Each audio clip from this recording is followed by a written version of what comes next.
উপস্থিত আছেন যুক্তরাষ্ট্র আওয়ামী লীগের সভাপতি প্রধান বক্তব্য রাখবেন আজকে আমাদের সভায়। পক্ষ থেকে আপনাদের সকলকে প্রতিনিধি শুভেচ্ছা। আজকে আমরা যুক্তরাষ্ট্র ছাত্রলীগের পতাকাবাহী সংগঠন ছাত্রলীগ অধিকার অপেক্ষা করছি। জয় বাংলা, জয় বঙ্গবন্ধু। ধন্যবাদ সবাইকে।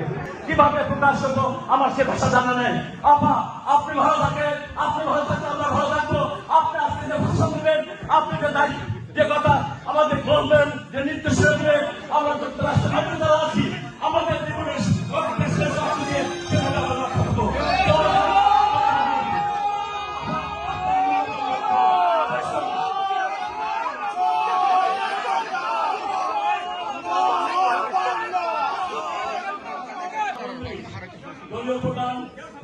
শেখ হাসিনা আপনাদের সামনে মূল্যবান বক্তব্য রাখবেন। দয়া করে আপনারা সুশৃঙ্খল ভাবে আপনারা তার বক্তব্য শোনার জন্য আমি বিনীত অনুরোধ করছি।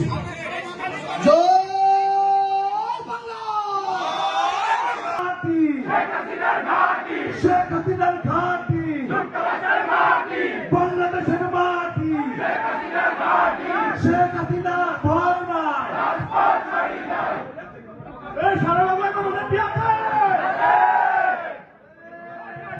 হবে একটা অন্তত একটা ফোন সেখানে রেখে বা দুই তিনটা ফোন রেখে ওখানে বক্তব্যটা তোমরা রেকর্ড করতে পারো। আমরা শুনতে পাচ্ছি, আপনি বলেন আপা। আমরা রেকর্ড করছি আপা।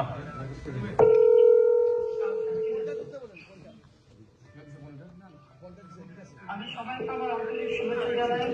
আর এটা বিজয়ের মাস, এই বিজয়ের মাসে আমার আওয়ামী লীগের সকল নেতা কর্মী সংসদীয় সংগঠন থেকে শুরু করে বাংলাদেশের জনগণ, দেশের প্রবাসে যারা আসছে সবাইকে আমি বিজয়ের মাসের শুভেচ্ছা জানাচ্ছি। দেশের মানুষ যাতে উন্নত জীবন পায় সেভাবে অনেক কাজ শুরু করে, আর তার সুফল দেশবাসী পেতে শুরু করে। একটি দুর্ভাগ্য আমাদের, অনেক ঘাত প্রতিঘাতের মধ্য দিয়ে যখন বাংলাদেশটাকে আমরা উন্নয়নশীল দেশের মর্যাদায় উন্নীত করলাম, কারণ 2008 নির্বাচনে আওয়ামী লীগ ধরে সরকার গঠন করে এবং তারপর থেকে দেশের সার্বিক উন্নয়নে কাজ করে যায়। বাংলাদেশের দারিদ্র্যের হার যেখানে 41% ছিল, আমরা তা কমিয়ে 18.7 নামিয়ে আনি। দুর্ভাগ্য আমাদের 2024 নির্বাচন যাতে না হয় তার জন্য অনেক চক্রান্ত করা হয়। সকল চক্রান্ত উপেক্ষা করে আমরা যদি নির্বাচন করে আসি, জনগণ আমাদের ভোট দেয়, আমরা দেশের কাজ শুরু করি, কিন্তু তখন গভীর চক্রান্ত। আর সেই চক্রান্তের ফলে আজকে কি দেখা গেল? আজকে বাংলাদেশে জঙ্গিদের শাসন, সন্ত্রাসীদের শাসন, পিঠে পিঠে মানুষ হত্যা করা, পুলিশ হত্যা করা, পুলিশকে পিঠে ঝুলিয়ে রাখা, আওয়ামী লীগের নেতা কর্মী এ পর্যন্ত না হলেও প্রায় 4-5 হাজার আওয়ামী লীগের নেতা কর্মী এবং তাদের পরিবারের সদস্যদেরকে নির্মমভাবে হত্যা করা হয়েছে। সেখানে কাউকে গুলি করে, কাউকে পিটিয়ে, তাকে নানাভাবে। কারণটা কি? হঠাৎ কোটা আন্দোলন। 2018 সালে তো কোটা বাতিল করে দিয়েছিলেন, হাইকোর্ট একটা রায় দিল। হ্যাঁ, সে রায়ের ফলে কি হলো? কোটা ভাতা পুনর্বহাল করলো। আমরা সরকারের পক্ষ থেকে উচ্চ আদালতে আপিল করে সেই রায় আমরা স্থগিত করে দিলাম, কারণ আমরা তো কোটা বন্ধই করে দিচ্ছি। জুলাই মাসের 7 তারিখে ছাত্রছাত্রীদের আন্দোলন, তাদের কিন্তু পুলিশ কোনো বাধা দেয়নি, তাদের কিন্তু আন্দোলনে কোনো প্রতিবন্ধকতা করেনি।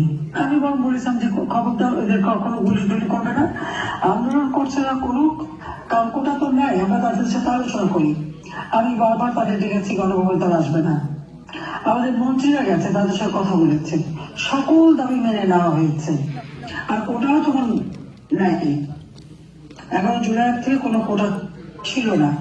যখন সব দাবি মানা হয়ে গেল, তখন তাদের আসলে এক দফা দাবি, কেন আমাকে ক্ষমতা করতে সরে যেতে হবে। আমি অপরাধটা কি করলাম? আমি কোন কাজটা না করেছি? আজকে তাদের লেখাপড়া, উচ্চশিক্ষা, গবেষণা, সব কর্মসংস্থান সব ব্যবস্থাই তো করে দিয়েছিলাম। বাংলাদেশের বেকারত্ব মাত্র 3% ছিল।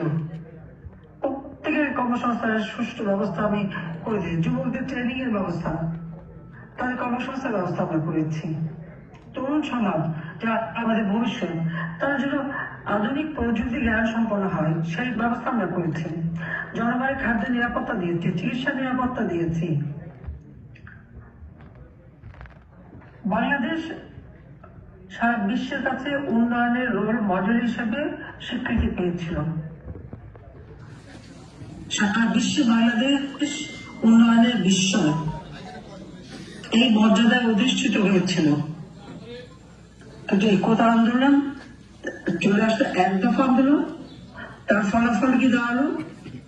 যখনই আমি দেখলাম যে কয়েকজন ছাত্র মারা গেছে, তখন আমার সন্দেহ হলো। কারণ আমি আপনাদের একটা কথা স্পষ্ট বলি, আপনারা একটু খোঁজ করে দেখবেন যে আবু সাইদকে পুলিশ গুলি করলো, আবু সাইদ গুলি খেয়ে মারা গেল। এটা ভিডিও আপনাদের সামনে প্রচার করা হলো, দেশবাসীর সামনে প্রচার করা হলো।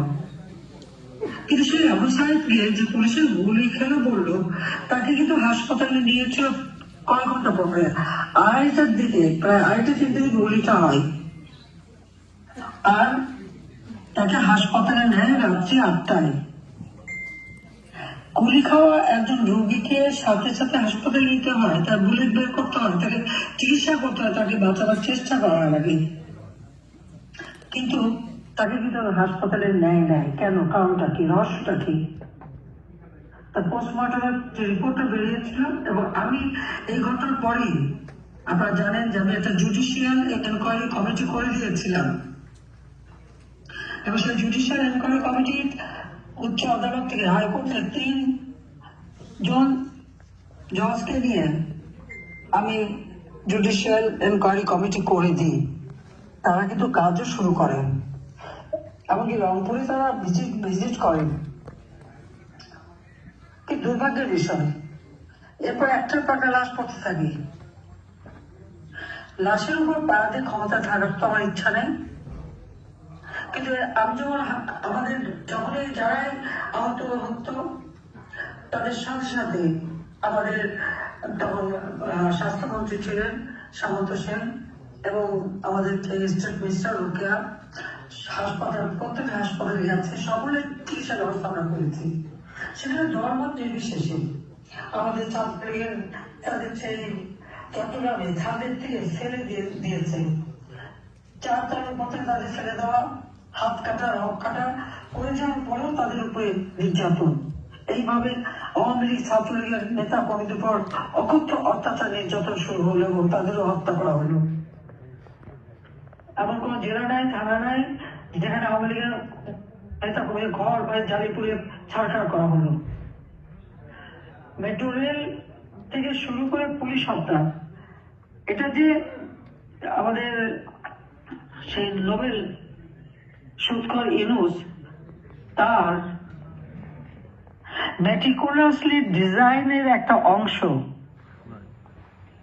কারণ দিল্লি আন্দোলনের ব্যাপারে আপনাদের মনে আছে, বিল ক্লিন্টনের অনুষ্ঠানে সে খুব স্পষ্টভাবে বলল যে এই আন্দোলনে কোনো নেতৃত্ব ছিল না, আপনারা দেখেন নাই।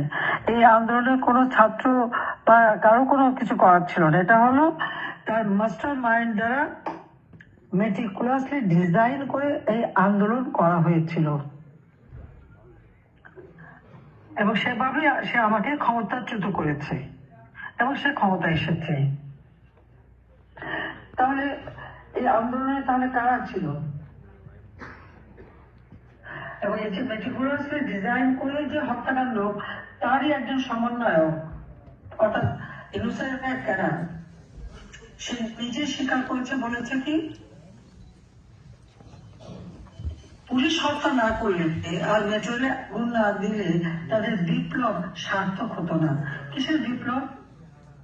এখানে জনগণের সম্পৃক্ততা কি ছিল? হ্যাঁ, কিছু লোক বিভ্রান্ত হয়েছিল। আমি দেখছি অনেক শিক্ষিত সমাজ, অনেকে তাদেরকে সমর্থন দিয়েছিল, ভেবেছিল এটা বোধহয় বিরাট একটা কোনো আন্দোলন। কিন্তু আপনারা যদি গভীর ভাবে দেখেন, যে সবকিছু অত্যন্ত পরিকল্পিতভাবে তাদের বিশেষ প্রশিক্ষিত সন্ত্রাসীদের দ্বারা এই ঘটনা ঘটিয়েছে। সে জেনেভা ক্যাম্পের যারা বিহারি, মিরপুর এবং মোহাম্মদপুর, তাদেরকে বিভিন্ন বস্তি, কিছু মাদ্রাসার ছাত্রছাত্রী, কিছু আমাদের অন্যান্য বিশ্ববিদ্যালয়ের ছাত্রছাত্রী, কলেজের ছাত্রছাত্রী, তাদেরকেও তারা সম্পৃক্ত করেছে এবং যারা ছাত্র না তাদের জন্য সাদা প্যান্ট কালো প্যান্ট সাদা শার্ট তৈরি করে ফলস আইডি কার্ড পরিয়ে তাদেরকে মাঠে নামিয়েছে ছাত্র হিসেবে। আর তাদের ব্যাগে কি থাকতো? পাথর, লোহার টুকরা, ধারালো অস্ত্র, এবং এইভাবেই তারা কিন্তু এই হত্যাকাণ্ডগুলি ঘটাতে শুরু করে। কিন্তু পরবার দোষ দিয়ে হচ্ছে সরকারের উপর। আমাদের পুলিশ বাহিনী তো কোনো মেটাল বুলেট ব্যবহার করেনি, পুলিশ, সেনাবাহিনী, বিডিআর তাও তো গুলি করেনি। হ্যাঁ, পুলিশ যখন হত্যা করে, যখন পুলিশের লাশ ঝুলাচ্ছিল সেই সময় পুলিশ তাদেরকে রক্ষা করতে চেষ্টা করেছে। আত্মরক্ষার অধিকার কিন্তু সকলেরই আছে। এবং আপনাদের আমেরিকায় আপনারা দেখেছেন যে পুলিশ একটু হাত পা নাড়ালেই গুলি করে মেরে ফেলে। এটা আমাদের পুলিশ অত্যন্ত ধৈর্য তখন দেখিয়েছিল। তাদেরকেও হয়রানির শিকার করতে হচ্ছে এত ধৈর্য দেখানোর পরেও। আওয়ামী লীগ এবং সহযোগী সংগঠনদের নেতা কর্মীদের হত্যা, গ্রেপ্তার, নির্যাতন, বাড়িঘর, ব্যবসা প্রতিষ্ঠান অগ্নিসংযোগ করে লুটপাট করা হচ্ছে। আবার তাদের বিরুদ্ধেই হত্যা মামলা দেওয়া হচ্ছে। পুরো জিনিসটাই যে সাজানো একটা নাটক করে হাজার হাজার কোটি টাকা খরচ করে ক্ষমতা এসেছে, এতে কোনো সন্দেহ নেই। আমার প্রশ্ন হচ্ছে যে দেশটা আজকে এত উন্নত হচ্ছিল, সেই দেশটাকে এইভাবে সর্বনাশ করার কি অধিকার তার ছিল? আজকে রিমান্ডে নিয়ে অত্যাচার করা হয়, ছেলেকে না পেলে মাকে হত্যা করে, ছেলেকে না পেয়ে বাড়িতে আগুন দিয়ে মা ও চাচিকে পর্যন্ত হত্যা করছে। সেটা আপনারা দেখছে। এই গরুবি বাজারেই ঘটনা ঘটলো মাত্র 7 ডিসেম্বর, গত পরশুই বগুড়ায় জেলখানায় আমাদের যুবলীগের লীগের কয়েকজন কর্মী মৃত্যুবরণ করে, তাদেরকে হত্যা করা হয়। এ পর্যন্ত ওই কারাগারে, বগুড়া কারাগারে 8 জনের মতো মৃত্যুবরণ করেছে। তাদেরকে সেনাবাহিনী ধরে নিয়ে যেত, অকথ্য নির্যাতন করেছে। যখন মুমূর্ষু অবস্থায় তাকে পাঠিয়ে দিত এবং তখন সেটাই তারা মারা। যেমনকি আমার গোপালগঞ্জে 2 জনকে এইভাবে পিটিয়ে জেল পাঠিয়ে তারপর তাকে হত্যা করেছে। আমার প্রশ্নটা হচ্ছে, যৌথ বাহিনী তারা জনগণের নিরাপত্তা দিবে না এই যারা এই সন্ত্রাসী কর্মকাণ্ড করে তাদের রক্ষা করবে আর তাদেরকে সহযোগিতা করবে? এদের কাজ তো জনগণের পাশে দাঁড়ানো, নির্যাতিতদের পাশে দাঁড়ানো। যে সেনাবাহিনী বা পুলিশ বাহিনী বা যৌথ বাহিনী, তাদের একটা ইমেজ আমি তৈরি করেছিলাম যে তারা জনগণের বন্ধু। কারণ আন্তর্জাতিক ভাবে আমাদের সশস্ত্র বাহিনী, পুলিশ বাহিনী তারা শান্তিরক্ষা বিষয়ে কাজ করে, কাজে তাদের ভাবমূর্তিটা যত উজ্জ্বল হবে তত আমাদের সুনাম বাড়বে। কিন্তু আমরা এই আন্দোলনে তারা গুলি করে নাই, আমি করতে দেয়নি, কিন্তু পরবর্তীতে আমরা যে দেখি তারা পেট্রোল বাহিনীর কাজ করছে। কি আশ্চর্য বিষয়! তাদের সামনে পিছিয়ে পিছিয়ে হত্যা করছে, পিছিয়ে পিছিয়ে মারছে, আর তারা বসে দাঁড়িয়ে দেখছেন। নির্যাতিতদের পাশে দাঁড়ায় না। জনগণের আস্থা বিশ্বাস যদি কোনো বাহিনীর উপর না থাকে, তারা কোনোদিনই সাফল্য অর্জন হতে পারে না। যাদের দায়িত্ব বহিঃশত্রুর আক্রমণ থেকে দেশকে রক্ষা করা, জনগণের সমর্থন তাদের প্রয়োজন হয়। কিন্তু সন্ত্রাসীদের রক্ষা করে জনগণের বিরুদ্ধে গেলে পরে এই আস্থা বিশ্বাস না থাকে কেউ সফল হতে পারে না। পাকিস্তানি হানাদার বাহিনীর 96,000 লোক ছিল, তারা তো আমাদের কাছে পরাজিত হয়েছিল মুক্তিযোদ্ধাদের কাছে। কেন? কারণ জনগণের আস্থা বিশ্বাস ছিল না, তাই তাদের পরাজিত হতে হয়েছিল, তাদের আত্মসমর্পণ করতে হয়েছিল মিত্র বাহিনীর কাছে। এ কথাটা মনে রাখা উচিত। আজকে যদি সেই পাকিস্তানিকে যারা আমাদের পরাজিত, তাদের যদি অনুসরণ করতে যায় তো দেশ তো সর্বনাশের পথে যাবেই। আচ্ছা, মনে হলো যেন পাকিস্তানের মানে একটা কিছু পেলেই যেন তারা বিগলিত হয়ে পড়ে, এরকম কিছু লোকের চরিত্র আমরা দেখতে পাচ্ছি। তাদের একটা পাকিস্তান প্রীতি, পাকিস্তানের লোক ভিসা চাইলে তার চেক করা যাবে না, পাকিস্তান থেকে জাহাজে মাল আসলে সেটা চেক করা যাবে না, কাস্টমসের 2 অফিসার করতে চাইলে বলে চট্টগ্রাম পোর্ট থেকে তাকে বিদায় নিতে হলো। পরাজিত শক্তিতে পদলেপন করা, এটা কোন চরিত্র ইউনূস সাহেবের? আমার সেটাই প্রশ্ন। আর সেই সাথে সাথে আমরা বলবো আমাদের সশস্ত্র বাহিনী, আমাদের পুলিশ বাহিনী, বিডিআর, আমাদের আইন শৃঙ্খলা রক্ষাকারী বাহিনী বা যৌথ বাহিনী, র্যাব, সবাইকে আমার একটাই কথা বলার, যে জনগণের যান মাল যাতে রক্ষা পায় সেদিকে দেখা উচিত। মানুষের আস্থা বিশ্বাস যেন তারা না হারায়, তাদেরই সম্ভব। কখনো একসাথে চাকরি হয়নি, তাদের একটা রিটেশন কার্ড বাতিল প্রায় 300-র মতো, 106 জনের বিরুদ্ধে হত্যা মামলা, প্রায় 100-র উপর কাছাকাছি সাংবাদিক কারাগারে বন্দী, তাদের উপর অকথ্য নির্যাতন হচ্ছে। মহিলা সাংবাদিকদের পর্যন্ত গ্রেপ্তার করা হচ্ছে, এবং মহিলা সাংবাদিকের উপর যে নির্যাতনটা চলেছিল, রাস্তায় ফেলে তাদেরকে উপর যে অসংখ্য অত্যাচার, সেটাও আপনারা দেখেছেন। এই ইউনূস বাহিনী তাও করেছে। সরকারি কর্মকর্তা কর্মচারী তারা তো চাকরি করে, আমরা নিয়মিত পিএসসি পাবলিক সার্ভিস কমিশনের পরীক্ষা হয়েছে, তারা চাকরি পেয়েছে, তাদের উপরে জুলুম। আজকে হ্যাঁ আমাদের সাথে কাজ করেছে, আমি প্রমোশন দিচ্ছি, এমনকি আমার যে ক্যাবিনেট সেক্রেটারি ইউনূসকে তার শপথ অনুষ্ঠান পরিচালনা করলো, সেও কিন্তু বাদ যায়নি। সবার বিরুদ্ধে মামলা, সবার উপর নির্যাতন, তাদের চাকরি হারানো, তাদের চাকরি থেকে বের করে দেওয়া হচ্ছে, মামলা দেওয়া হচ্ছে, গ্রেপ্তার করা হচ্ছে, আর যাদের চাকরি খেতে পারছে তাদের ওএসডি করা হচ্ছে। এই ব্যবস্থা কিন্তু 2001 সালে বিএনপি করেছিল। তাতে কি হয়েছে? সে বিএনপি তো ক্ষমতায় থাকতে পারেনি। আজকে ইউনূস বাহিনীও এই কাণ্ডটা করে যাচ্ছে। তো সরকারি কর্মকর্তা কর্মচারীরা চাকরি করে, যে সরকারকে আসুক তারা তাদের যেখানে পদায়ন করবে তারা সেখানে থাকবে, যে নির্দেশ দেবে সেটাই মানবে। আমাদের আইন শৃঙ্খলা রক্ষাকারী সংস্থা, সশস্ত্র বাহিনী অথবা আমাদের সরকারি কর্মকর্তা কর্মচারী, এটাই তো তাদের নিয়ম। তাদের উপরে জুলুম কেন? তাদেরকে ওএসডি করে রাখা হচ্ছে, সেখানে আবার বাঁচা হচ্ছে। তারা আওয়ামী লীগ করে, তাদেরকে বাদ দিতে হবে, কোন পরিবার আওয়ামী লীগে তাদের বাদ দিতে হবে। তা আমার প্রশ্ন হচ্ছে, আন্দোলন করলো বৈষম্য বিরোধী আন্দোলন, তো বৈষম্য বিরোধী আন্দোলনের ফসলটা কি? ব্যাপকভাবে বাংলাদেশে বৈষম্য সৃষ্টি করা। আওয়ামী লীগ একটানা ক্ষমতা ছিল 4 বার, তা আওয়ামী লীগ আমলে তো দেশের উন্নতি হয়েছে, অবনতি তো হয়নি। আর এই সরকারি অফিসার প্রত্যেকেই সুষ্ঠু আইন শৃঙ্খলা রক্ষা করেছে, দেশের মানুষের আর্থসামাজিক উন্নতি করেছে। বাংলাদেশ আমরা মাত্র 15 বছরের মধ্যে বদলে যাওয়া বাংলাদেশ। আমার তরুণ সমাজ, তাদেরকে আমি বলবো যে একটু পিছনে ফিরে তাকাক, একটু দেখো এই বাংলাদেশ কোথায় ছিল। 2009-এর পূর্ব পর্যন্ত বাংলাদেশ কি অবস্থায় ছিল। তখন যাদের হয়তো জন্ম হয়েছে বা তারা হয়তো 4-5 বছর, 7 বছর, 8 বছর বা 10 বছর এলো, তারা তো দেখেনি, তাদের তো অতটা উপলব্ধি নেই। আজকে তারা পরিবর্তনটা দেখুক, যে আওয়ামী লীগ সরকার থেকে জনগণের কল্যাণ করেছে, ভালো করেছিল, এই তরুণ সমাজের জন্য উজ্জ্বল ভবিষ্যৎ নিশ্চিত করেছিল, না জঙ্গি শাসন করেছিল। ইউনূস সরকার আমাকে স্বেচ্ছাচার বলে, ফ্যাসিস্ট বলে। আমি আপনাদের অনুরোধ করবো, কে ফ্যাসিস্ট আপনারা একটু তুলনা করে দেখেন। আমার সময় আমি প্রথম বাংলাদেশে টেলিভিশন বেসরকারি খাতে উন্মুক্ত করে দিই। ইউনূস সাহেবের গ্রামীণ ফোন ব্যবসাটা আমি দিয়েছিলাম তাকে, কারণ মোবাইল ফোন বেসরকারি খাতে উন্মুক্ত করে এই ব্যবসা করার সুযোগ আমি দিই।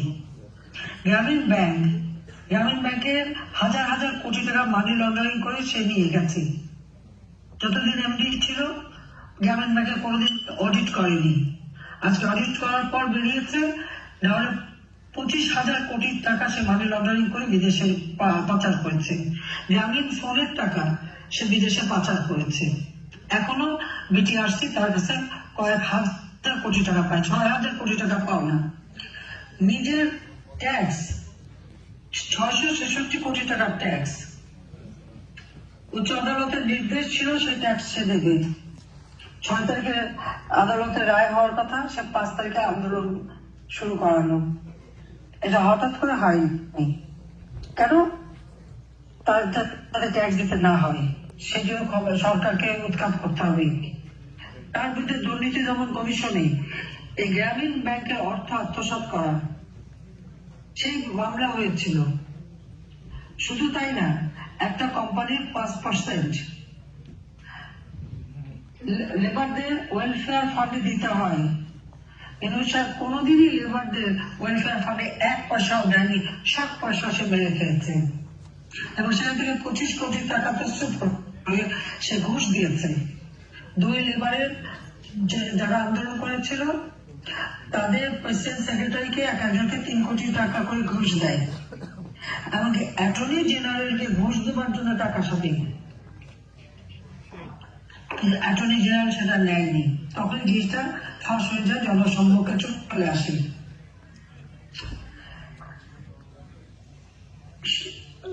কি দুর্ভাগ্যের কথা যে সেই লোক ওই লেবার কোর্টে, লেবাররা তার বিরুদ্ধে মামলা করে, সেই মামলায় নেগোসিয়েশন করার চেষ্টা করে, কোর্টকে ঘুষ দেওয়ার চেষ্টা করে। ওই লেবার কোর্টে মামলায় তার শাস্তি হয় 6 মাসের কারাদণ্ড। আজকে আমরা যখন দেখি যে একটা মানুষ আইনি সহায়তা পায় না, আমার প্রশ্ন, ইউনূস সাহেবের যখন কোর্ট সাজা দিল, তারপর সে জামিনের আপিল করলো, সরকারের পক্ষ থেকে আমরা তো কোনো বাধা দেয়নি, এমনকি আমাদের অ্যাটর্নিও বা লেবার কোর্টে তাকে বাধা দেওয়া হয়নি, তাকে জামিন দেওয়া হয়েছিল। আজকে যে সে ক্ষমতা আছে, সে কিন্তু লেবারদের করা, তার নিজের কোম্পানির লেবারদের করা মামলায় সাজাপ্রাপ্ত আসামি। হ্যাঁ, ক্ষমতা যেদিনই আসে তারপরেই তার ওই 666 কোটি টাকার ট্যাক্স মাফ, ওটা মাফ হয়ে গেছে। তার মধ্যে দুর্নীতির মামলাগুলি এক এক তা তুলে দেওয়া হয়েছে। তাহলে কি ক্ষমতা তার দখলে নিজেকে বাঁচানোর জন্য? কিন্তু যে কালিমালারা সেটা কিন্তু লেগে গেছে। এবং আপনারা একটা জিনিস দেখেন, যত জঙ্গি সন্ত্রাসী ছিল তাদেরকে সে মুক্ত করে দিয়েছে, জেল থেকে ছেড়ে দিয়েছে। নরসিংদী জেল খুলে দিয়েছিল, সেখানে সব, সেখানে কয়েকজন জঙ্গিও ছিল বন্দী, তাদেরকে সে ছেড়ে দিয়েছে। হলি আর্টিজানের ঘটনার কথা সকলের মনে আছে। সেই ঘটনার থেকে তদন্ত করে যারা দোষী তাদের শাস্তি দেওয়া হচ্ছে, তারা জেলে ছিল, তাদেরকে মুক্ত করে দিয়েছে। 21শে আগস্ট গ্রেনেড হামলা, আমি তো বারবার হামলার মুখোমুখি হয়েছি। আল্লাহ রাব্বুল আলামিন কেন কিভাবে আমাকে বাঁচিয়েছে আমি জানি না, বারবার বেঁচে গেছি। 13টা গ্রেনেড ছড়া হয়েছিল, 11টা ফুটেছিল ওখানে।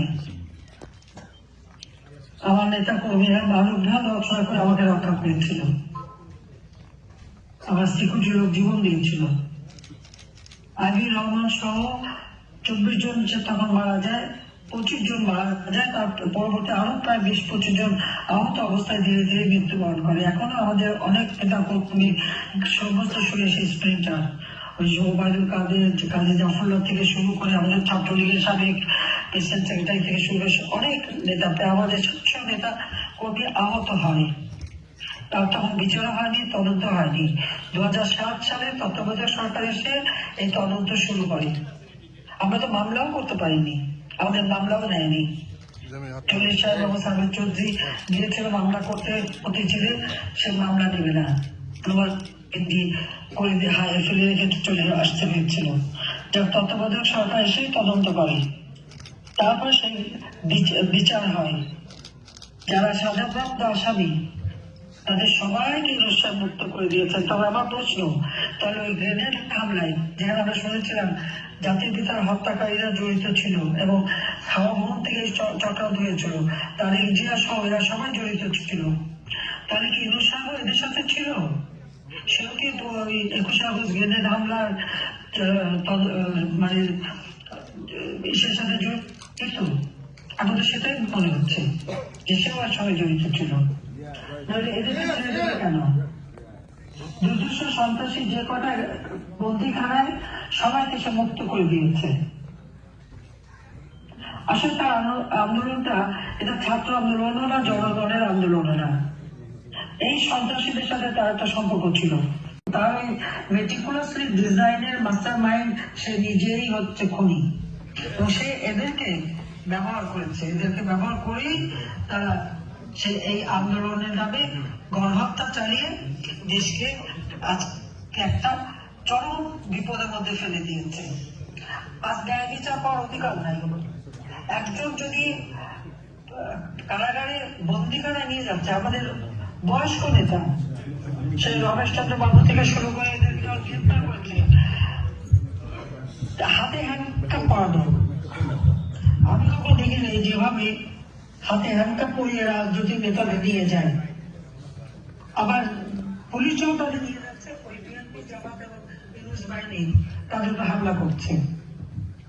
এটা কোন ধরনের কথা? ন্যায় বিচার পাওয়ার অধিকারও বাংলাদেশের মানুষের নাই।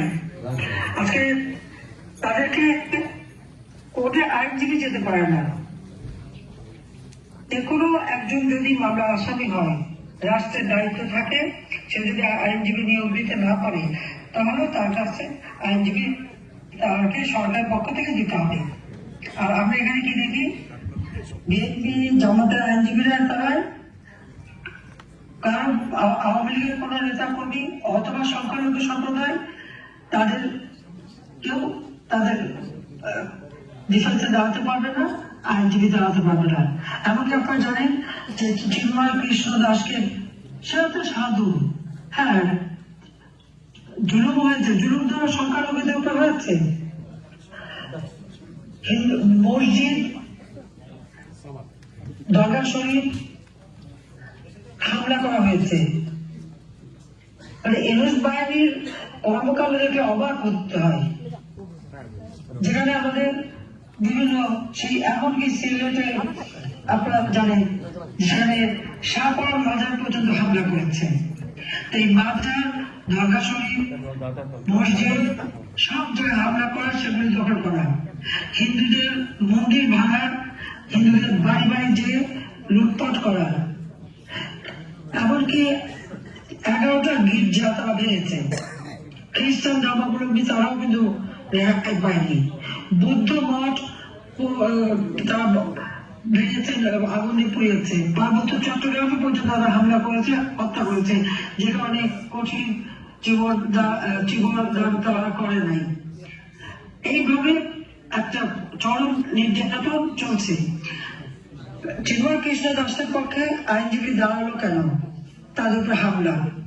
এমনকি এটা সবথেকে দুর্ভাগ্য যে কোর্ট প্রাঙ্গণে আইনজীবীকে পিটিয়ে হত্যা করেছে। অবাক হওয়ার কিছু নেই, কারণ চিফ জাস্টিসকে চরম অপমান এই ছাত্র নামধারীরা যে আছে সমন্বয়করা, তার বাড়িতে হামলা, কোর্টে হামলা করে এমন পরিস্থিতির সৃষ্টি করেছে যে চিফ জাস্টিস পদত্যাগে বাধ্য হয়েছে। দুর্ভাগ্যের বিষয় যে যারা পদত্যাগ করতে চায়নি তাদেরকে সরিয়ে দেওয়া হয়েছে। আইন বিষয়ক উপদেষ্টা, তার তো চরিত্রের কোনো ঠিক ঠিকানা নেই, কথাবার্তারও ঠিক ঠিকানা নেই। সে বলেছিল 26 লক্ষ ভারতীয়রা নাকি বাংলাদেশে চাকরি পেয়েছিল, কইছে 26 লক্ষ, সে তো নাম দিতে পারেনি। আইন অফার করে নাকি গুম করা হয়েছে। আর এখন 40 জন আনসার কোথায়? হাজার হাজার পুলিশকে হত্যার পর তার লাশ গুম, তার পরিবার কেঁদে ফেলে বিচার পায় না। মাত্র কয়েকদিন আগে আপনারা দেখেছেন যে 10টা ছাত্রকে পিটিয়ে হত্যা করা হলো। তাদের বাবা মা কিন্তু মামলাও করতে পারবে না, তাদের লাশগুলো তারা পায়নি। এইভাবে যে অত্যাচারগুলি চলছে, আর কোর্টে চিফ জাস্টিসকে অপমান করে তাকে তাড়ানো। নির্বাচন কমিশন, আমরা আইন করে নির্বাচন কমিশন করেছিলাম। প্রধান নির্বাচন কমিশনার হাবিবুল আওয়াল কোন রাজনৈতিক দল করে এটাকে বলতে পারবে না, সবচেয়ে নিরপেক্ষ একজন ব্যক্তি ছিল। আর তারা যদি প্রত্যেকটা নির্বাচন সুষ্ঠু, নির্বাচন কমিশন, মানবাধিকার কমিশন, পাবলিক সার্ভিস কমিশন সহ যতগুলি প্রতিষ্ঠান, প্রত্যেকে এই লাঠের বাহিনী দিয়ে অপমান করে করে তাদেরকে বিদায় দেওয়া হয়েছে। এটা কোন ধরনের অরাজকতা? এটা কি ধরনের রাষ্ট্র পরিচালনা? তাদেরকে বিদায় দিয়ে সব জায়গায় দলীয়করণ করা হয়েছে। বৈষম্যহীন সমাজে সব বৈষম্যই সৃষ্টি করা হচ্ছে। একেবারে দলীয় লোক বসিয়ে দেওয়া হচ্ছে সব জায়গায়, প্রত্যেকটা জায়গায় দলীয়করণ হয়। জামাত বিএনপির লোক সব জায়গায় আজকে বহাল তবিয়াতে।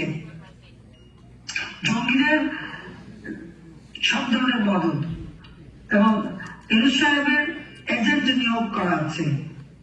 আমি আগেও বলেছি আপনাদের, শুধু ঢাকার জন্যই 40 জন এজেন্ট তার। প্রত্যেকটা মন্ত্রণালয় থেকে শুরু করে প্রতিটি সংবাদ সংস্থা, সেটা পত্রিকা হোক, টেলিভিশন হোক, রেডিও হোক, সব জায়গায় তার এজেন্ট বসা।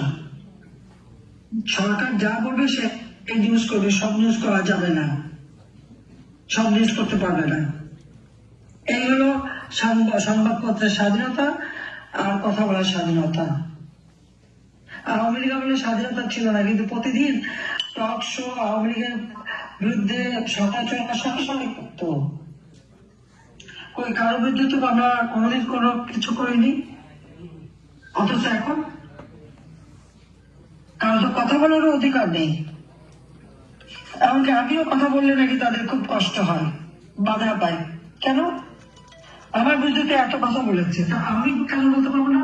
আজকে লাঠি দেখতে কিছু অস্ত্র দিয়ে এইভাবে দেশ শাসন হবে? আমার কথা খুব স্পষ্ট। আওয়ামী লীগ সহ সংখ্যালঘু সম্প্রদায়, সাংবাদিক, সাংস্কৃতিক কর্মী সহ যাদেরকে গ্রেপ্তার করা হয়েছে, সরকারি কর্মচারী যাদেরকে গ্রেপ্তার করা হয়েছে, মিথ্যা মামলা দেওয়া হয়েছে, সকল মিথ্যা মামলা প্রত্যাহার করতে হবে। সকল বন্দীদের মুক্তি দিতে হবে। রাজনৈতিক নেতাদের মুক্তি দিতে পারেন না, এটা কেমন ধরনের কথা?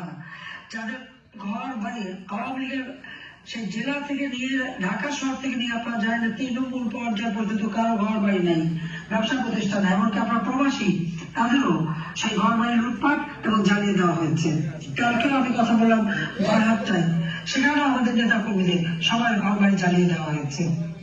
যাদের ঘর বাড়ি সবকিছু জ্বালিয়ে দেওয়া হয়েছে, যারা এই সন্ত্রাসী জঙ্গি কাজের সাথে জড়িত, তাদের প্রত্যেককে গ্রেপ্তার করতে হবে, তাদের বিচার করতে হবে। তাদের উপর যে হামলা হচ্ছে, তাদেরকে হয়রানি, গ্রেপ্তার এবং মামলা দেওয়া হচ্ছে, চাকরিচ্যুত করা হচ্ছে, এগুলি বন্ধ করতে হবে। সম্পদে আবার বহাল করতে হবে। তারা সহযোগিতা করেছে। সেই সাথে সাথে আজকে যে ঝড়, বন্যা, প্রাকৃতিক দুর্যোগ গেল, ওই একটা মানুষও তো কোনো সহযোগিতা পায়নি। তাদের পাশে থেকে দাঁড়াবার কেউ ছিল না। আজকে কোনো আমি যেটাই বলবো, সবচেয়ে দুঃখ হয়ে যায় যে যারা এই সমস্ত সন্ত্রাসী কর্মকাণ্ডের সাথে জড়িত, তাদেরকে দায় মুক্তি দেওয়া হলো। থেকে সে 8ই আগস্ট পর্যন্ত যে যে ঘটনা ঘটেছে তাদের বিচার হবে না, করতে পারবে না। তাহলে আওয়ামী লীগের যে শত শত নেতা কর্মীকে হত্যা করা হলো, পুলিশ বাহিনীকে হত্যা করে ঝুলিয়ে রাখা হলো, তাহলে আওয়ামী লীগের নেতা ঝিনাইদহ সেক্রেটারি এবং গাজীপুরের জুয়েল থেকে শুরু করে এদেরকে যে ঝোপে পা বেঁধে জানার মতো ঝুলিয়ে রাখা হলো, তার কোনো বিচার হবে না। এতগুলি স্থাপনা ধ্বংস করা হলো, আগুন দেওয়া হলো, বিটিভি থেকে শুরু করে মেট্রো রেল পর্যন্ত, সড়ক ভবন, সেতু ভবন, দুর্যোগ মন্ত্রণালয় ভবন, এর কোনো বিচার হবে না। এত ধ্বংস যারা করেছে তাদের কোনো বিচার হবে না, তাদের কোনো আইনের আওতায় আসবে না। সেই দায় মুক্তি যারা সব খুনি, অপরাধী, অগ্নিসংযোগকারী, এমনকি বঙ্গবন্ধু ভবন, এটা হলো ইউনূস সাহেবের মেটিকুলাসলি ডিজাইনের। তার 1 নম্বর ছিল হলো ওই আন্দোলন নামে ভাওতাবাজি দেওয়া, আর 2 নম্বর হলো সব জ্বালা পোড়া করা।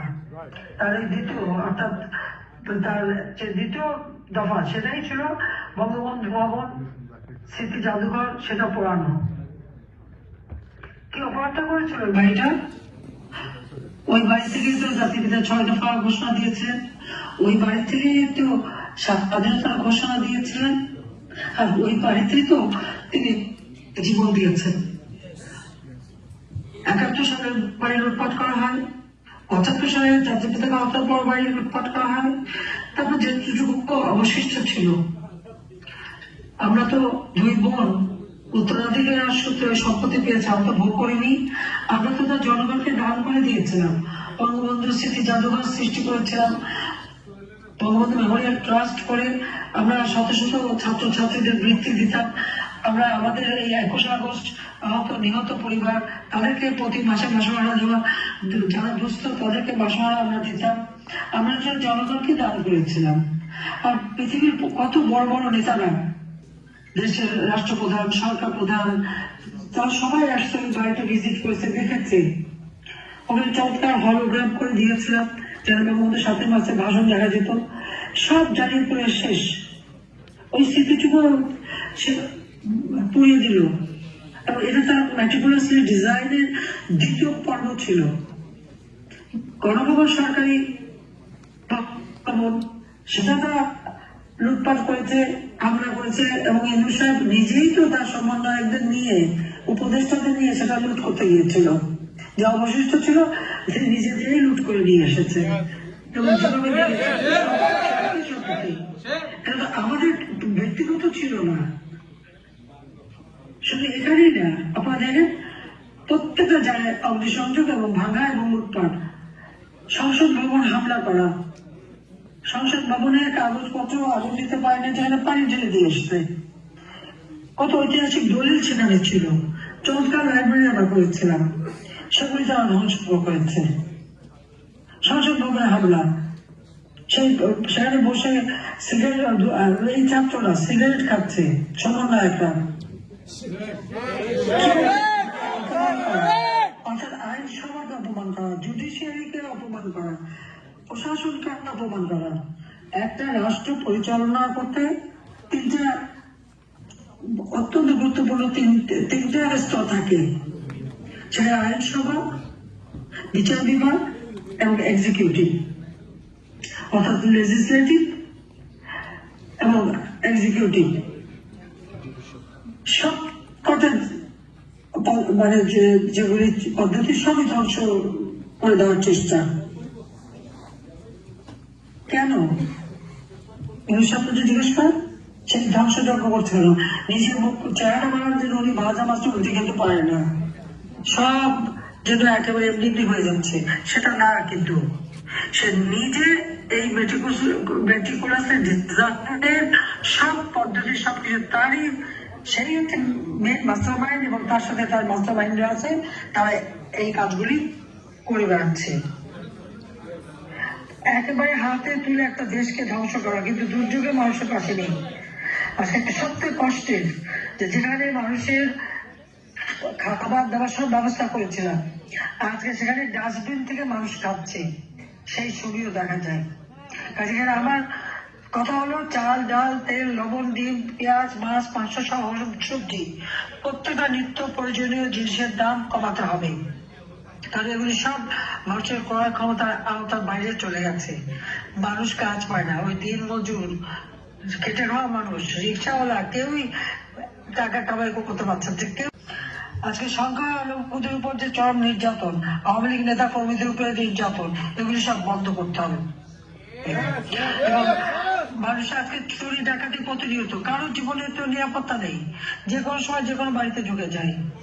সংসদ ভবনে প্রত্যেকটা সংসদ সদস্যের যে তাদের যে ফ্ল্যাটগুলিতে তারা সেশন চলার সময় থাকতো, তার মেটিকুলাসলি ডিজাইনের অংশ হিসেবে তার এই সমন্বয়করা এবং যে সমস্ত ওই যে আউটলুক লোকদেরকে ছাত্র সাজিয়ে এনে আন্দোলন করেছে, প্রত্যেকটা তাদের ঘর ভেঙেছে, জিনিসপত্র লুটপাট করেছে।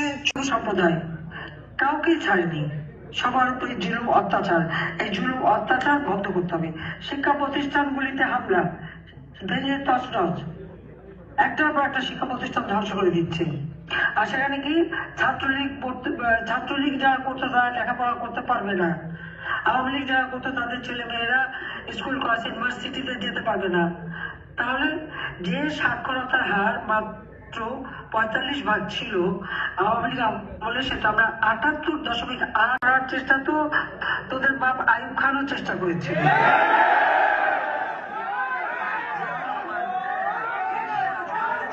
চেষ্টা করেছে আওয়ামী লীগের শিকড় বাংলাদেশের জনগণের মাঝে প্রথিত। 1949 সালে প্রতিষ্ঠা লগ্ন থেকে এই আওয়ামী লীগ এবং 48 সালের ছাত্রলীগের প্রতিষ্ঠা লগ্ন থেকে এই ছাত্রলীগ বাংলাদেশের জনগণের ভাষার আন্দোলন, জনগণের স্বাধীনতার আন্দোলন সবই তারা করেছে। আজকে আওয়ামী লীগের করেছে, কত নেতা কর্মী সেলিম দেলোয়ার সহ কতজন জীবন দিয়ে গেছে, সেভাবেই করতে আমরা প্রতিষ্ঠা পেয়েছি। কাজে আওয়ামী লীগকে একেবারে শেষ করে দিবে সেটা কেউ পারবে না। নির্বাচনের নামে প্রমোশন করবে, হ্যাঁ দলীয় লোক দিয়ে কমিশন গঠন করেছে। আওয়ামী লীগ যাতে ইলেকশন করতে না পারে তার জন্য আমাদের বিরুদ্ধে একটা পর একটা মামলা, আমার বিরুদ্ধে 250 মামলা, যে আইসিটি যা আমরা যুদ্ধাপরাধ বিচারের জন্য গঠন করেছিলাম, জাতির পিতা করেছিলেন যুদ্ধাপরাধীদের বিচার, সেটা বন্ধ করেছিল জিয়াউর রহমান, তাদেরকে ক্ষমতায় এনেছিল যুদ্ধ অপরাধীদের। আর এরপর আওয়ামী লীগ সরকার আসার পরে আমরা যুদ্ধ অপরাধীদের বিচার করার জন্য যে আদালত তৈরি করি, সেই আদালতে আমার মামলা, আর যুদ্ধ অপরাধীদের ডিফেন্সে যে ছিল সে হয়ে গেছে চিফ প্রসিকিউটর, আর বিএনপির একটা দল এবি পার্টি তার চেয়ারম্যান হয়ে গেছে চেয়ারম্যান। এদের কাছে কি ন্যায় বিচার পাবেন? আর আমার মধ্যে এবং আওয়ামী লীগের নেতাদের মধ্যে সব হত্যা মামলা আপনারা দেখেছেন, ইতিমধ্যে 35 জন যাদেরকে আমি হত্যা করেছিলাম বলে আমার মধ্যে মামলা দিয়েছে, সেই 35 জন জীবিত হয়ে ফিরে এসেছে। 250 মামলার মধ্যে 35 জনই জীবিত হয়ে ফিরে এসেছে। অনেকে মামলা দিয়েছে জানি না কার বিরুদ্ধে মামলা, কি মামলা তারা বলছে আমরা তো জানি না, আমাদের বলছে সই করছি, ওনারা জানেন সবে, ওনারা কারা।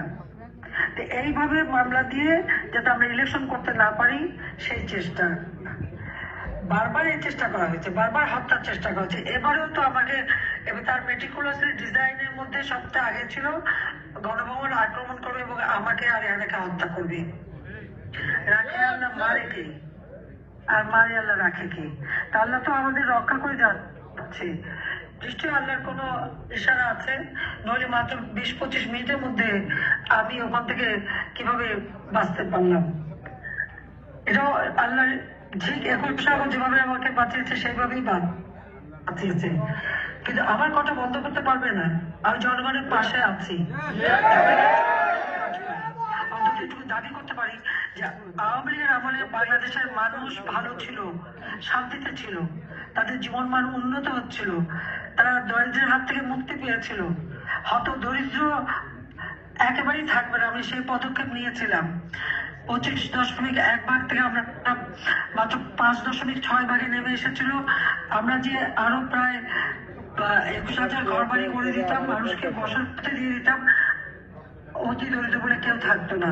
কিন্তু দুর্ভাগ্যের বিষয়, আশ্রম প্রকল্পে যাদেরকে ঘর দিয়েছি ভূমিহীন, তাদের ঘরগুলিও দখল করে নিচ্ছে ইউনুস বাহিনীর লোকেরা, এবং সেখানে তারা আবার সেই গৃহহীন ভূমিহীন হয়ে যাচ্ছে। এটাই হলো দুর্ভাগ্যের বিষয়। গরিবের পেটে লাথি মারা আর জনগণকে নিয়ে তামাশা করা, এটাই তার চরিত্র। কাজী আজকে আপনাদের সকলকে, যার প্রবাসে আছেন, দেশে প্রবাসে, সকলকেই ঐক্যবদ্ধ হতে হবে। এই ফ্যাসিস্ট খুনি মাস্টারমাইন্ড ইউনুস, তার ক্ষমতা থাকার কোনো অধিকার নাই। সাংবিধানিক ভাবে ক্ষমতা দখল করেছে সন্ত্রাসীদের দ্বারা, অস্ত্র আর অর্থ দ্বারা। সারা বাংলাদেশে সে এজেন্ট নিয়োগ করেছে। প্রত্যেকটা বাংলাদেশের গ্রামে গঞ্জে, ইউনিয়নে, জেলায়, উপজেলায় খোঁজ করতে হবে তার ওই এজেন্টটা কি করতে যাচ্ছে। তারা মানুষ বিভ্রান্ত করা, অর্থ দিয়ে সন্ত্রাসী কেনা, আর আওয়ামী লীগ নেতা কর্মী তাদের সমর্থক কারা আছে, ওখানকার অ্যাফ্লুয়েন্ট কারা, তাদেরকে খুঁজে বের করা, এই কাজ তারা করতে যাচ্ছে। কাজে জনগণেরও কাজ হবে তাদেরকে খুঁজে বের করা যে এই অপকর্ম তারা কারা করছে, সেটা সবাইকে খুঁজে বের করতে হবে। আর আজকে জনগণকে রুখে দাঁড়াতে হবে। এই ইউনুস ক্ষমতায় থাকলে এদেশের মানুষের কখনো অর্থনৈতিক মুক্তি আসবে না, জীবনের শান্তি আসবে না, নিরাপদে চলতে পারবে না, নিরাপদে বাড়িতে ঘুমাতেও পারবে না। আজকে মানুষ নিরাপদে চলতে পারে না, এই দুরবস্থা। কাজে এই দুরবস্থা থেকে জনগণকে বাঁচাতে হবে, রক্ষা করতে হবে। আজকে জঙ্গি রাষ্ট্রে পরিণত করেছে বাংলাদেশকে। যে বাংলাদেশ ছিল শান্তির দেশ, সেই দেশকে সে সন্ত্রাসী জঙ্গিদের দেশ করেছে। কাজে এই জঙ্গিদের হাত থেকে দেশকে মুক্ত করতে হবে এবং জঙ্গি লিডার হচ্ছে ওই ইউনুস। তার জন্য এটাই আমার নির্দেশ, যে দেশের মানুষকে মুক্ত করতে হবে, দেশের মানুষের শান্তি ফিরিয়ে আনতে হবে, দেশের মানুষের খাদ্য নিরাপত্তা দিতে হবে, মানুষকে উন্নত জীবন দিতে হবে। 41 সালের মধ্যে স্মার্ট বাংলাদেশ গড়ে তুলবো। আমাদের সেই করতে পারি উন্নয়নশীল দেশ হিসেবে যেন বাংলাদেশের অগ্রযাত্রা সহজভাবে আমরা করতে পারি। তার জন্য আওয়ামী লীগকেই সরকার গঠন করে বাংলাদেশকে উন্নয়নশীল দেশে রূপান্তর করে উন্নত দেশ হিসেবে গড়ে তুলতে হবে। সকলকে ঐক্যবদ্ধ হয়ে কাজ করতে হবে। সবাই ভালো থাকেন, সুস্থ থাকেন, ধৈর্য ধরে আমার বক্তৃতা শুনেছেন, সেজন্য সবাইকে আমার আন্তরিক ধন্যবাদ জানাই, কৃতজ্ঞতা জানাই। বাংলাদেশের জনগণের প্রতি আমার কৃতজ্ঞতা যে তাদের আস্থা বিশ্বাস এখনো আমার উপর আছে। কাজে এইটুকুই আমার সম্বল, কারণ আমি পরিবার পরিজন সব হারিয়েছি। বাংলাদেশের জনগণই আমার পরিবার, তাদের জন্যই আমি কাজ করি। সবাইকে ধন্যবাদ, আবার দেখা হবে। খোদা হাফেজ। জয় বাংলা।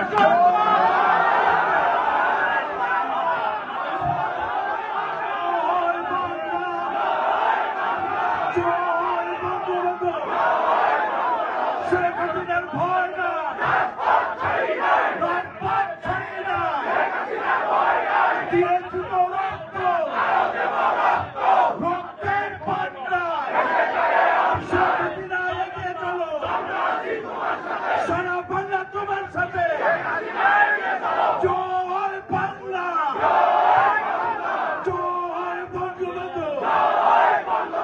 রাজাকারের আস্তানা জ্বালিয়ে দাও, পুড়িয়ে দাও। জয় বাংলা, জয় বঙ্গবন্ধু। শেখ হাসিনার ভয় নাই, রাজপথ ছাড়ি নাই। শেখ হাসিনা বীরের দেশে, আত্মধীরের বাংলাদেশে।